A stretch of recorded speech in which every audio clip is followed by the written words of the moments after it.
Why is it that truth, something meant to liberate, has become the very thing that shatters peace between men and women? Why does honesty, the foundation of trust, now ignite storms instead of connection? It's because in the modern emotional landscape, truth is no longer seen as love, it's seen as attack. Every man who's ever dared to speak truth to a woman he cared about knows the silence that follows. The glare, the accusation, the emotional storm that comes not because the truth was cruel, but because it was real. You say something simple, maybe about her behavior, her choices, her contradictions, and suddenly, you're not the man who loves her. You're the man who made her feel unsafe. The deeper tragedy is that most men sense this dynamic but don't have words for it. They just feel the tension, the invisible rule that says, you can be honest, but only if it doesn't hurt her feelings. That's not truth. That's management. That's performance. And it kills real intimacy faster than any betrayal. But what if truth isn't cruelty? What if truth, delivered with grounded calm, is the purest form of respect? What if the storm she creates when confronted by honesty isn't a sign that you're wrong, but proof that you've touched something real? The truth doesn't trigger chaos because it's false. It triggers chaos because it destroys illusion. And illusion is what most modern relationships are built on. This video is not about blaming women. It's about understanding the emotional circuitry behind why truth feels like danger to them. Because when you understand why she reacts that way, you stop internalizing her chaos as your fault. You stop shrinking yourself to keep her comfortable. And you begin to stand in the quiet strength of a man who refuses to trade truth for temporary peace. Let's pull back the curtain. Let's step into the psychology of why the truth, when spoken by a man grounded in his clarity, can make a woman unravel. The emotional earthquake. It starts small, almost invisible. A question, a comment, a moment of raw honesty. You say what you truly see instead of what you're supposed to say. You express reality without wrapping it in soft reassurance. And suddenly the air changes. Her eyes shift. The warmth in her tone disappears. You've hit the invisible wall, the line every man learns not to cross. You told the truth, and she felt exposed. Women say they want authenticity, but most have been conditioned to want affirmation instead. They've been raised in a culture that tells them their feelings are sacred and that anyone who challenges them is toxic. So when your words pierce the surface and touch something deeper, it feels like an attack on their identity. To her, truth isn't data, it's danger. It threatens the emotional world she lives in. It means she's not in control of how you see her. And that loss of control, that sudden confrontation with reality is what creates the emotional earthquake. She'll cry, argue, or shut down, not because your words are wrong, but because her nervous system interprets truth as rejection. It's a survival response, a defense of ego disguised as morality. In that moment, she's not fighting you. She's fighting the feeling that she's been seen without her armor. Every man has faced this test in some form. Do you still love me if I gain weight? Do you think she's prettier than me? Am I overreacting? These aren't questions. They're traps wrapped in vulnerability. What she's really asking is, will you protect my emotions even if it means betraying your own perception?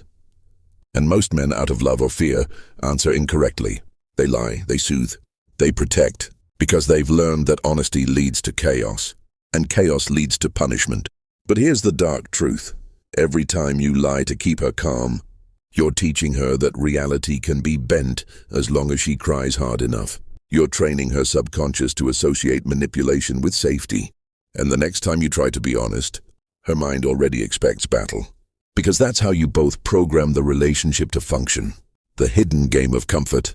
The real reason truth triggers women isn't moral, it's psychological. Deep down, the modern woman has been conditioned to believe that comfort equals safety, and that discomfort equals danger. This belief runs so deep that when reality challenges her comfort, she doesn't process it as growth. She processes it as betrayal. Modern culture told her she's perfect as she is. Social media told her that anyone who makes her uncomfortable is not her vibe. Pop psychology told her boundaries mean cutting off anything that hurts. But none of this built resilience. It built fragility disguised as empowerment.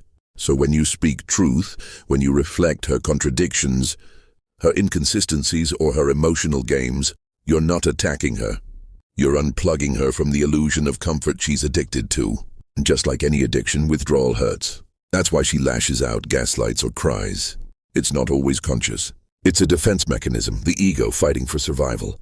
Her entire sense of identity depends on believing she's emotionally right. So the moment your truth threatens that belief, her psyche goes into crisis mode. You'll notice patterns. She reframes your clarity as cruelty. She projects her discomfort back at you. She accuses you of being emotionally unavailable or insensitive. These are not random reactions. They are psychological tactics of preservation. Her ego is defending itself against what Carl Jung called the shadow, the parts of herself she doesn't want to see. And your honesty acts like a mirror reflecting those shadows back at her. The psychology of emotional resistance. Every man who's ever tried to speak truth in a relationship has felt the shift, the sudden emotional chill that turns warmth into ice. You weren't cruel. You weren't even loud. But something inside her cracked. That's the psychological resistance. The invisible wall between how she feels and what is. To understand this, you need to see truth the way the emotional mind does. The rational mind processes truth as information, something to analyze. The emotional mind processes truth as identity, something to defend. And most women, having been rewarded their entire lives for emotional expression over rational clarity, live through that emotional mind. So when your words expose contradiction, when you say, "You can't demand respect while disrespecting me," she doesn't hear the logic. She feels the emotional loss of power. Her subconscious translates your clarity as rejection, your composure as coldness, your grounded tone as superiority. That's the distortion of emotional resistance. Carl Jung described this in his work on projection. When the ego cannot integrate an uncomfortable truth, it projects that truth outward, making the messenger the villain. So when you calmly state reality, you become the container for her denied emotions. You become her shadow, the target of everything she refuses to see within herself. That's why truth triggers rage, not because it's wrong, but because it demands ownership. It removes the ability to blame. It says you're responsible for what you feel, and that's the one sentence modern culture has trained her never to hear. She's been told all her life that feelings are sacred, that she's always valid, and that discomfort is harm. So when you bring truth, something that invalidates the false narrative, you're breaking a psychological taboo. It's not just disagreement. It's emotional blasphemy. But here's where most men go wrong. They think their job is to fix her reaction, to soothe her back into comfort. That's not strength, that's emotional servitude. You can't lead someone into maturity by reinforcing their fragility. The cultural conditioning of emotional comfort. Now let's go deeper, beyond the individual, into the culture that shapes her reactions. Because no woman is born fearing truth. She's taught to, conditioned by a society that replaced accountability with affirmation. Modern culture doesn't celebrate honesty. It rewards emotional comfort. Everywhere she turns, the message is the same. You're perfect as you are. If he really loves you, he'll never make you feel bad. If someone challenges you, they're toxic. That's not empowerment, that's infantilization. It teaches women to see reality as optional, truth as violence, and emotional stability as oppression. The result is a generation addicted to validation and unable to distinguish between love and comfort, honesty and attack. Social media amplifies this distortion. Every post, every comment, every "you go girl" echo chamber becomes emotional narcotic fuel. In this world, truth is not measured by accuracy. It's measured by approval. The louder the support, the truer the illusion feels. So when a man enters that space, a man who speaks directly, calmly without sugarcoating, he becomes an alien presence. His words don't flatter, they pierce. His presence doesn't validate, it mirrors. And mirrors to the emotionally fragile are unbearable. This is why truth now feels violent. Because in a culture that worships emotional safety, reality becomes offensive. And a man who refuses to bend his perception to protect her comfort becomes controlling, toxic, or cold. But here's the irony. Women who demand endless comfort eventually drown in emptiness. Comfort is not peace, it's sedation. When a woman is constantly shielded from truth, she loses the ability to self-regulate. Every discomfort becomes catastrophe. Every disagreement becomes trauma. And every man who loves her must walk on eggshells to avoid emotional explosion. That's not love. That's imprisonment. For both of you, the male cost of silence. Now let's flip the lens. What happens to men who silence themselves for peace? What's the cost of protecting her comfort over your truth? At first it feels harmless. You tell small lies. It's fine. You're right. I'm just tired. You swallow your opinions to avoid argument. You smile when you're frustrated. You trade authenticity for approval. And for a moment it works. The house is quiet. She's happy. You feel safe. But slowly something inside you begins to decay. The man who once spoke with conviction becomes the man who walks on eggshells. You start censoring your thoughts before they reach your tongue. You stop trusting your own perception. And eventually you stop trusting yourself. That's the hidden cost. Self-betrayal disguised as harmony. Every time you silence truth to keep peace, you weaken the muscle of masculine integrity. You teach yourself that honesty is dangerous. You start to live in her emotional weather instead of your internal compass. And one day you wake up realizing you haven't been living your life. You've been performing in hers. That's why so many modern men feel exhausted, numb, or lost. They're not depressed because of failure. They're depressed because of suppression.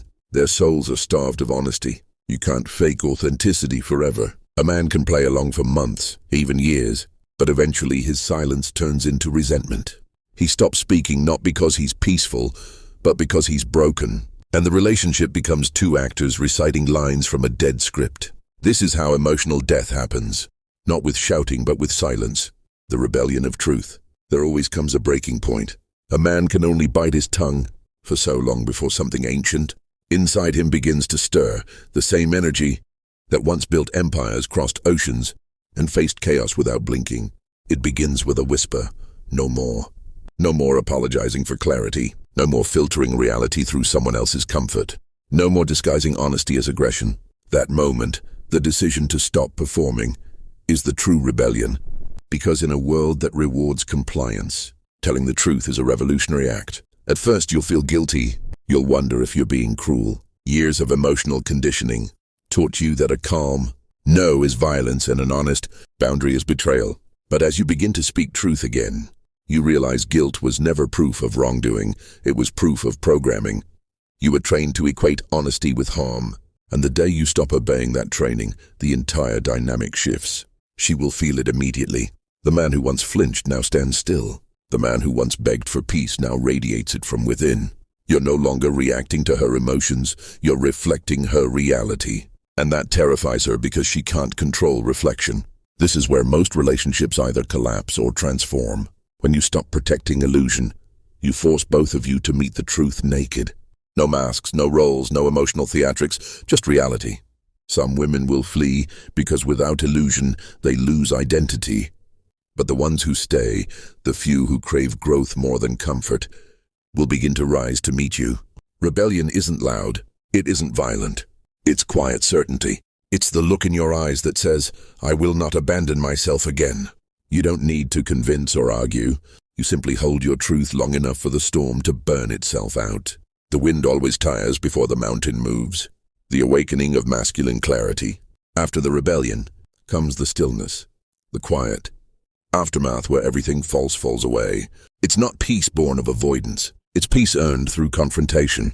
You've faced the chaos, spoken truth, survived the backlash. And now you stand alone but free. This is where men rediscover their edge, their essence, their soul. The voice that once trembled when saying no now speaks effortlessly. The man who once sought validation now seeks vision. And the woman who can meet you here, she doesn't fear your truth. She's nourished by it. Because mature femininity doesn't need protection from reality. It finds safety in it. The awakening is not about rejecting women. It's about ending your participation in illusion. It's the realization that love cannot exist where truth is unwelcome. You finally understand that discomfort isn't the enemy. It's the beginning of depth. Real intimacy starts the moment pretense ends. Jung wrote that every person carries both light and shadow. And integration, not denial, is the path to wholeness. When you speak truth, you force integration. You bring shadow into light in yourself and in her. It's painful, but it's purification. You begin to notice subtle shifts in your energy. You walk slower, speak less, listen deeper. You no longer rush to fix her feelings because you trust her strength. That's the paradox. When you stop treating women like glass, they start to grow like steel. Your calm presence invites her to face herself because she finally feels a man strong enough to stay grounded in her storm. But the awakening also carries loss. Some people disappear. Some call you distant or detached. They were only there for the illusion. Let them go. The truth always cleans the room. What remains are those who can breathe in reality without suffocating. Every awakened man learns that love and freedom are not opposites. They're allies.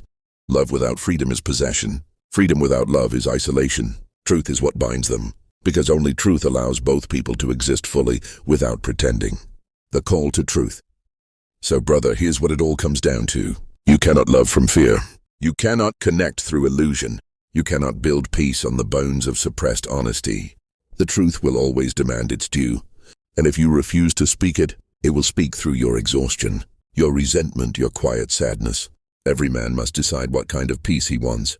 The fragile calm of avoidance or the unshakable peace of integrity. One lasts a night, the other lasts a lifetime. Yes, the truth will trigger her. It will make some people label you harsh, cold, or cruel. But remember this, their reaction doesn't define your reality. You are not responsible for how others feel about honesty. You are responsible for how faithfully you live it. Truth isn't about hurting anyone. It's about refusing to live hurt yourself. It's the act of saying, I would rather lose comfort than lose myself. When you start living that way, everything false begins to collapse. Fake relationships, shallow friendships, performative peace. And what rises in its place is something real. Respect. Self-respect first, then respect from others who see your steadiness and feel safe in it. The world doesn't need more agreeable men. It needs grounded men, men who can hold truth like a torch, not a sword. Men who can speak clearly without cruelty, love deeply without losing themselves, and stand firm without shouting. Because when you stand in truth, everything false falls away, and what's left, no matter how few, will be real. So if you've ever felt punished for honesty, remember this, peace built on lies is war postponed. Speak truth calmly, stand in it fully. Even if it costs you everything, it will give you yourself. That's the price of freedom, and it's worth every scar.